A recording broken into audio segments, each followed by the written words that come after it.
നീ ലോകം മുഴുവനും നേടിയാലും നിന്റെ ആത്മാവിനെ നഷ്ടപ്പെടുത്തിയാൽ നിനക്കെന്ത് പ്രയോജനമെന്ന ക്രിസ്തുവിൻ്റെ ആ ചോദ്യം ഇഗ്നേഷ്യസ് ആവർത്തിച്ചത് ഫ്രാൻസിസ് സേവ്യറിനോടാണ്.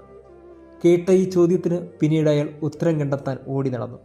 അവസാനം ആ ഉത്തരം എത്തിച്ചേർന്നത് ക്രിസ്തു എന്ന പേരിലാണ്. പിന്നീട് അയാൾ തിരിച്ചറിയുന്നു, ക്രിസ്തു എന്നതാണ് ഏറ്റവും വലിയ ജ്ഞാനം, ഏറ്റവും വലിയ ജീവിതം.